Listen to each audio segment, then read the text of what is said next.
Labdien, draugi! Šodien parunāsim par pilsētas kaju. Liepānieki par rīta putnu uzskata kaju. Kāpēc šie putni ir iecienījuši pilsētu? Tāpēc, ka viņiem ir diezgan viegli šeit dabūt barību.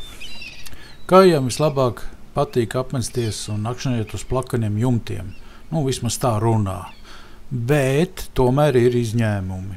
Un viens no tādiem izņēmumiem ir tāds, ka es novēroju, ka kaimiņu mājas jumtu ir apcēlusi viena kaija un drīz vien piebiedrojās viņai biedrs. Un viņa tur uztaisīja ligzdu. Un, kā jau tas saprotams, drīz vien parādījās maziņš kajēns pelēks. Mazliet zināšanai. Mātīte olas izdēja parasti no 2 līdz 4 olām, bet visbiežāk 3. Manā gadījumā bija tikai laikam 1.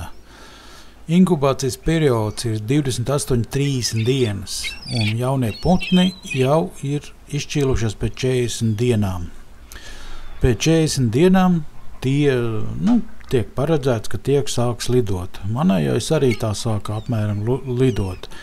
Vecāki par jaunajiem putniem parasti rūpēs līdz tie sasniedz 11-12 nedēļu vecumu. Un pats interesantākais ir, ka sudrabkāji var sasniegt cienījumu vecumu līdz pat 40 gadiem. Tā lūk.